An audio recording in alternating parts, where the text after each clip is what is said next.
श्री गणेशाय नमः। श्री गुरवे नमः। श्री गिरिजादेव्ये नमः। नमः पूर्वेभ्यः पूर्वजेभ्यः ऋषिभ्यश्च। समस्त ज्योतिष प्रेमी सज्जनों का मैं अपने YouTube channel doctor Ramesh Chandra Joshi में हार्दिक अभिनंदन और स्वागत करता हूँ। ज्योतिष प्रेमियों, पिछले वीडियो में आपने जाना दिवस नक्षत्र तक का विवरण। आज मैं आपको बताऊंगा विवाह के लग्नदान बनाने की विधि भाग 4 में योग के विषय में कि योग को आप कैसे लिखेंगे। तो 23 अप्रैल पौर्णमासी के दिन हमने अपने श्री तारा प्रसाद दिव्य पंचांग में देखा। श्री तारा प्रसाद दिव्य पंचांग यह है, इसमें हमने देखा कि योग क्या लिखा है। तो उस दिन हमारा है वज्र योग, जो कि 28 घंटा 56 मिनट अर्थात रात्रि शेष 4:56 तक है। अर्थात हमारे मकर लग्न की संपूर्ण व्याप्ति वज्र योग में है।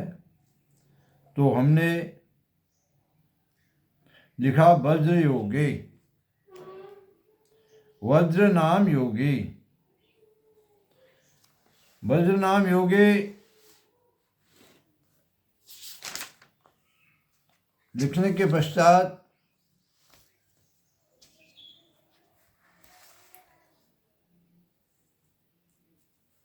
हम आगे आनंदादि योगों में जाने से पहले आपको बताएंगे कि ये जितने भी योग होते हैं इनमें शूल योग की 5 और वज्र योग की 3 और गंड और अतिगंड की 6 घड़ियाँ और व्याघात की 9 घड़ी और परिघ योग का आधा पूर्वार्ध 2 चरण और व्यतिपात और वैधृत्य की समस्त घटिकाएँ, वैधृत्य और व्यतिपात जो हैं योग, ये पूर्ण रूप से शुभ कार्यों में त्याज्य हैं। लेकिन इसमें कुछ अपवाद भी हमारे शास्त्रों ने बताए हैं कि कुछ विशिष्ट योग अगर उस दिन पड़ जाए तो इन समस्त दोषों का भी उन शुभ योगों के द्वारा परिहार हो जाता है। यदि यदि विष्टिर व्यतिपातो दिनम चाप्य शुभम भवेत् हन्यन्ते मृतयोगेन भास्करेण तमो यथा। राज मार्तंड नामक मुहूर्त ग्रंथ में कहा गया है, ज्योतिष ग्रंथ में कहा गया है कि यदि वैधृत्य व्यतिपात और इसमें विष्टि जो भद्रा है, भद्रा तक का और अन्य किसी भी दुर्योग से पीड़ित जो दिन है, अगर उस दिन अमृत योग का समागम हो जाए, अमृत योग, गुरु पुष्यामृत योग, रवि पुष्यामृत योग या अमृत योग उस दिन आ जाए तो सभी प्रकार के दोषों का परिहार हो जाता है। अर्थात वह दिन पूर्ण रूप से शुभ कार्यों के लिए ग्राह्य हो जाता है। लेकिन अधिकांश जो विद्वान हैं, जो मुहूर्तकार हैं, जो पंचांगकार हैं, वह व्यतिपात और वैधृत्य के जो योग हैं इन दो योगों को पूर्ण रूप से शुभ कार्यों में वर्जित करते हैं।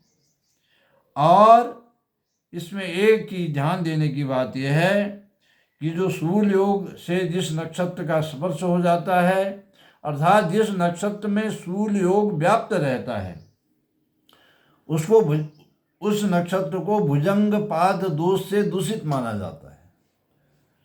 ये मैं सब वो चर्चाएं आपके सम्मुख कर रहा हूँ। यदि आप विवाह में लग्नदान बनाने की विधि जान जाएंगे तो आप विवाह का मुहूर्त ही स्वयं निकालना सीख जाएंगे। शूल नक्षत्र से व्याप्त शूल योग से व्याप्त नक्षत्र भुजंग पाद दोष से दूषित माना जाता है। अर्थात जिस नक्षत्र में शूल योग आ जाए उस नक्षत्र का, उस विवाह नक्षत्र का भी विवाह में त्याग कर देना चाहिए, वह भी ग्राह्य नहीं होता है। लेकिन अमृत सिद्धि योग आ जाए, अमृत योग आ जाए तो वह ग्राह्य हो सकता है। तो इस प्रकार से मैंने आपको बताया योग के बारे में। इसके बाद आता है परयोग। कुछ पुरोहित जनों के, सामान्य पुरोहित जनों के समझ में परयोग किसको कहते हैं ये समझ में नहीं आता, तो आनंदादि योगों को परयोग कहते हैं। और आनंदादि योग का जो मान है, यद्यपि मैं पंचांग परिचय में इसको बता के आया हूं आपको, तथापि यहां मैं आपको बताना चाह रहा हूं फिर से कि कैसे आप आनंदादि योगों का मान जानेंगे। उस दिन जो आनंदादि योगों का निर्माण है वो कैसे होता है, बार और नक्षत्र के संयोग से। बार और नक्षत्र के संयोग से। तो हमारा उस दिन क्या है, मंगलवार है 23 अप्रैल को, और चित्रा नक्षत्र है। तो ध्वांस नामक योग हुआ। मंगलवार और चित्रा नक्षत्र के संयोग से ध्वांस नामक योग बनता है, और ध्वांस नामक योग ही हमने यहाँ लिखा भी है, ये देखना चाहिए। लेकिन इसका मान कितना है ध्वांस का, ये हम कैसे जानेंगे, बहुत रहस्य की बात है। अधिकांश पुरोहित जन जो अभी लग्नदान बनाते भी हैं, बना भी रहे हैं, वो क्या करते हैं, जब प्रयोग का नंबर आता है तो जो प्रयोग इसमें लिखा रहता है पंचांग में उसी को लिख देते हैं, उसका मान नहीं देखते। तो ध्वांस नाम प्रयोग का मान जो है वह है 22:32 तक, अर्थात रात्रि 10:32 तक। और जो हमारा मकर लग्न है, वह मकर लग्न कब से प्रारंभ हो रहा है, 12:43 तक। इससे सिद्ध हुआ 43 मिनट से हमारा मकर लग्न प्रारंभ हो रहा है 12:43 से। इससे यह सिद्ध हुआ कि जो ध्वांस योग है हमारे विवाह लग्न के समय समाप्त हो गया था।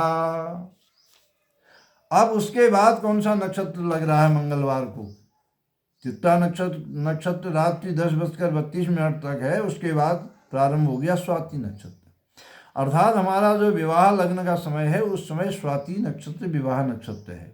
अब हमें देखना है कि स्वाति नक्षत्र और मंगलवार के संयोग से कौन सा योग बनता है। उस योग को ही, प्रयोग को ही, आनंदादि योग को ही हम यहाँ लिखेंगे।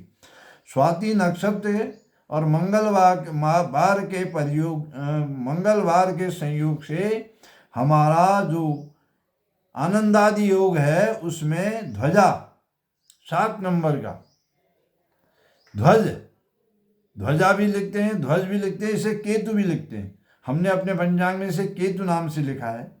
और यह योग जो है समस्त शुभ कार्यों के लिए पूरा ही यह आनंदादि केतु ध्वजा नाम का आनंदादि योग शुभ माना गया है। तो हमने यहाँ पर लिख दिया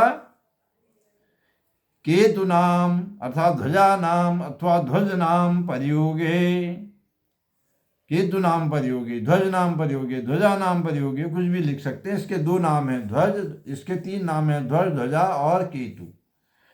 आनंदादि योगों में भी विशेष ध्यान देने की बात है। आनंदादि योगों में